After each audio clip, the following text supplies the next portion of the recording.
Hey guys, so for this video, I'm going to be ranking the best Fortnite players that were either banned or quit. This is a top 10 list I've been wanting to cover for a while now, but I didn't really know how to approach it. Should I go the controversial route by bringing up washed players like ZexRow, or should I focus more on banned players when they were at their peaks? After asking you all on Twitter, I figured out the most accurate and entertaining criteria possible. What that criteria entails is that the players have to either be permabanned, transitioning to other games, or just straight up done with gaming. Guys like Ninja would not count since he still plays Fortnite. Then the other rules are that I'm going to be ranking people based on their cumulative careers in both competitive and content creation. I don't want to just include a bunch of no-name pros that you wouldn't recognize. I want this list to encompass all the biggest talent that no longer plays the game. So with that being said, let's get into my top 10. Coming in at the number 10 spot is NRG Symphony. Symphony made a name for himself in Fortnite through his insane edit speeds. While everyone else was just learning how to edit, Symphony was putting on an absolute clinic. He was doing these crazy edit downs, establishing piece control before it was even a thing. He would even talk fast during his streams. The even crazier thing is he was actually one of the best competitive players back then as well. He finished 6th in the Summer Skirmish Week 5, 7th in Week 6, 3rd in both days of Week 7, and 5th and 4th in 2 weeks of the Fall Skirmish.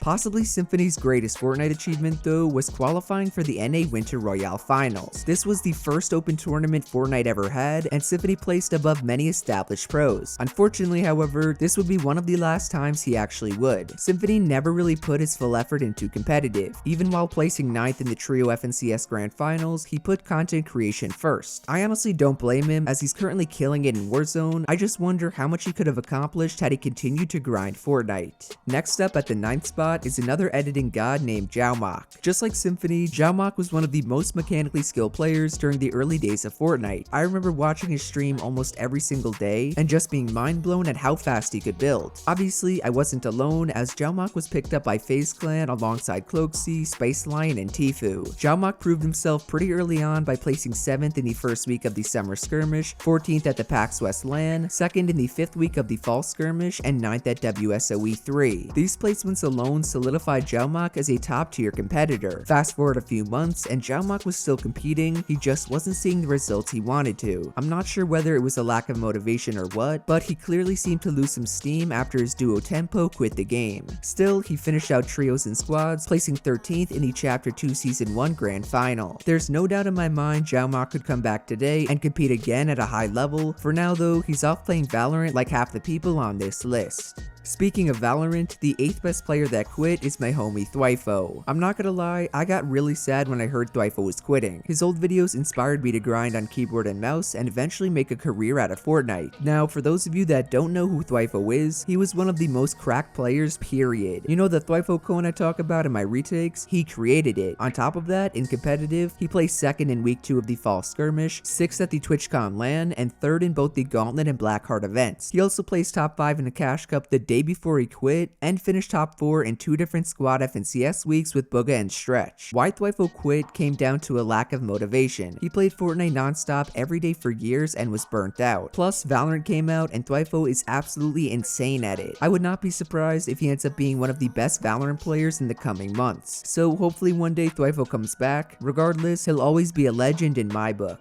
Moving on to the 7th spot, and we have Spades. Spades is one of the lesser known players on my list, but he's definitely one of the better ones. He started his competitive career back in Season 7 by qualifying for the NA Winter Royale. From there, he started to duo with Crims, and the two of them found a ton of success. They placed top 10 in the Gauntlet, top 10 in the World Cup warm-up, and 1st in the 2nd week of the Duo World Cup qualifiers. That qualified Spades for the World Cup Finals in New York City, where he placed 17th overall. Continuing on, Spades teamed up with Clicks for trios as well as squads, in which they placed 7th in the Season X FNCS Grand Final. It was only during Chapter 2 Season 2 when Spades started to slide down the leaderboards. He was no longer duoing with Crims, and I really don't think he was practicing that much. Spades had officially lost his motivation to grind. Luckily, that spark was reignited with Valorant. He was just recently signed to BBG as their team captain, so I'm happy he's found himself a home. Nonetheless, he's one of the few Fortnite World Cup qualifiers that has gone on to quit.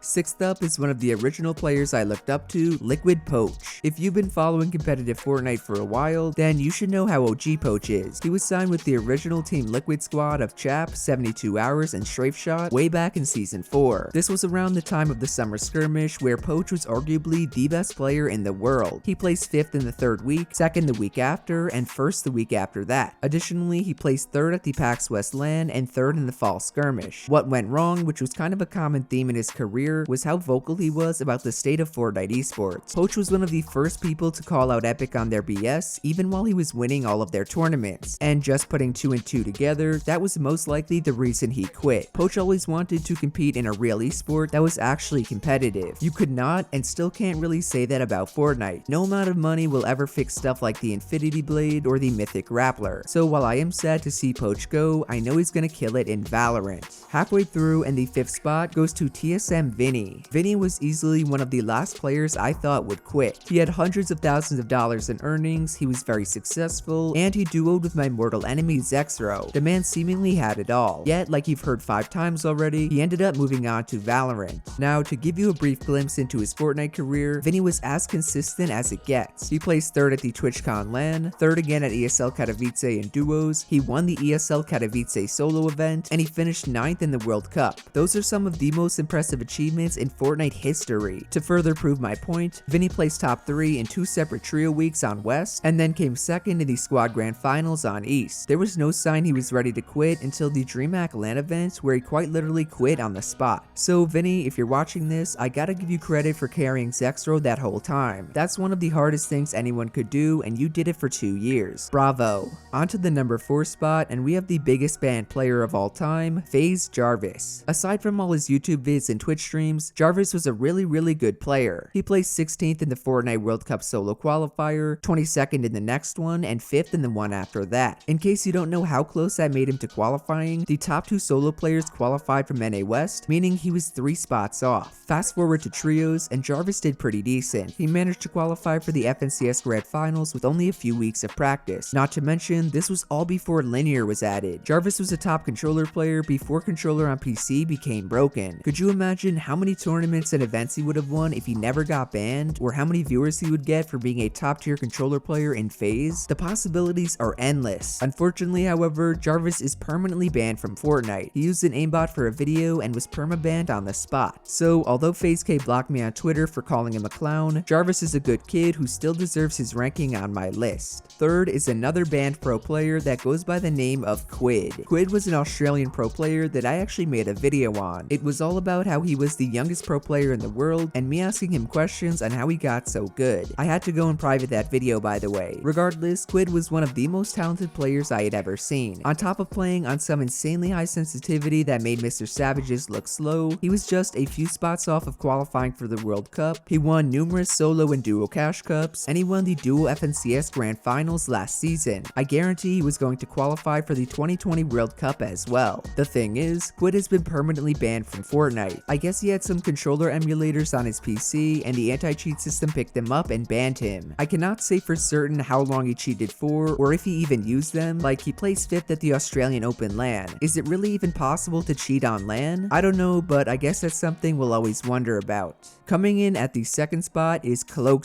Cloak, similar to Poach, was regarded as one of the best Fortnite players in the world at one point. Whenever there was a LAN event or big tournament, you know Cloak would be at the top of the leaderboard. For example, Cloak placed 5th in the Summer Skirmish, 1st at TwitchCon with Tfue, and 6th in the Week 4 World Cup qualifier. Moreover, he came 2nd in 2 FNCS squad events and finished 7th overall in the Grand Final. Cloak had everything an elite Fortnite player needed to. From his aim to his IGLing, there was no debate he was a top tier pro. His issue, however, was with the way Epic ran the game. Cloak just could not find the motivation to compete against cracked out controller players. Some of you may see that as an excuse because that's something everyone has to deal with, but for Cloak, that was enough to get him to stop playing, and also getting a ton of views on Warzone probably helped. So maybe one day Cloak will come back. I'm pretty sure he said if Epic removed aim assist he would. Until that day comes, he's gonna stay at number 2 on my list. Before I get to the number 1 spot, I quickly want to talk about some honorable mentions. These are players that just missed out on making my list. From OCE, we have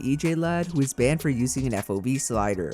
was one of the best creative players ever and made legendary moves such as the dash. From NA, there's Ghost K-Yoon, who quit gaming, there's Nick Merckx, who moved on to Warzone, there's K-Sid, a true OG, and there's Karos, Booga's old duo, who now streams Valorant. Valorant. Finally, from Europe, I gotta give homage to Kinstar as well as Beehive, who has the best tweets on Twitter. Now for the moment you've all been waiting for, the best player to quit or get banned from Fortnite is Sam. Sam was a veteran player, best known for coming in second at the Fortnite World Cup. Yes, you heard that correctly, Sam came second behind Booga, bringing in a light $1.8 million.